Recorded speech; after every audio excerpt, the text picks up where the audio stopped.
Gisagara hari abahinga mu gishanga cy'Akanyaru bibumbiye muri koperative yitwa Koprori Akabogobogo bari gutaka igihombo kubera ko bonesherejwe imyaka ihinze kuri hegitari zigera ku 9 n'abantu bazanye inka aho ngaho bavuga ko ari inka z'abantu bakomeye baboneshereza ibishyimbo, umuceri ndetse na soya. Bakaba barimo bibaza rero uko bizagenda. Ubuyobozi bw'akarere bwo bwavuga iki kuri iki kibazo? Christine Ndacyayisenga reka abitubwire.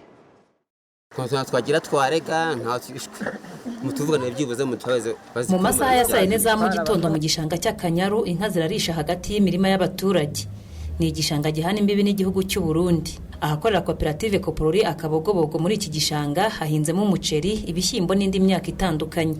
Imyaka yonwe yiganjemo umuceri, ibishyimbo, ibijumba na soya. Hari ahagiye honwa ku buryo ntacyo umuhinzi yizeye gukuramo. Aba baturage baravuga ko mu kwezi kwa 7 aribwo izi nka zatangiye kubonera muri iki gishanga. Ubu ngubu nta n'ikintu na kimwe wagenda ngo hasange.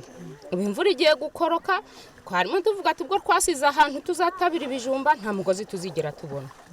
Ubu rero rwose mwaturenganura kuko rwose turashonje kandi no ntikwajyaga dusonzeshejwe n'inka. Duherutse gukora n'ikintu kimeze nk'umukwabo tugenda tuzizamuyemo aho ku nzego zacu aho ngaho barongera inka barazimanura. Baratubwira ngo inka ngo bagiye ngo kudukatira ngo aho zizajya zirisha ngo ahandi ngo uzajya yonerwa ngo ajya agenda ngo ajye kurega. Ese ko ari mwebwe twakaregeye mukamugiye muzishubije mu rufunzo bajya tubigenze gute? Ni inka aba baturage bavuga ko ari iz'abantu bakomeye zaje zituruka mu mirenge ihana imbibi n'umurenge wabo wa Mukindo mu karere ka Gisagara. Aba baturage bavuga ko zibateje ubukene n'inzara dore ko basaba kwishyurwa ibyo zangije ubundi zigakurwa muri iki gishanga. Izo nka ro batubwira yuko gariza hari ya ruguru hari ngo zabakire. Nimba ro baraguze igishanga nimutuvuganire batubwire ko igishanga bakidukuyemo batumenye n'ikintu tuzajya turya. Ka hantu niho twakuraga ibyo kurya kwahinga gace tukakabona ibyo bijumba tukayibona. Murareba biriya bishyimbo kuntu byari bimeze nta n'igishyimbo na kimwe gihari.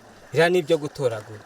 Izo nka kumva ngo nizo abantu baturutse ruguriri aho za Muganza na Mugombwa niho zaturutse za Kibirizi.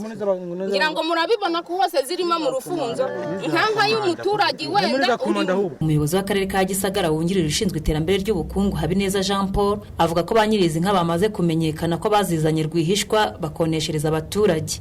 Twabimenye yuko habaye ukonesherezanya turabahana ababoneshereza abandi babishyure kandi twanabihanangirije ko ibyo atari byo badakwiye koneshereza abandi bakwiye kwiterera ubwatsi bakagura ibyo kurya by'amatungo yabo kuko abandi nabo baba bahinze bakeneye umusaruro.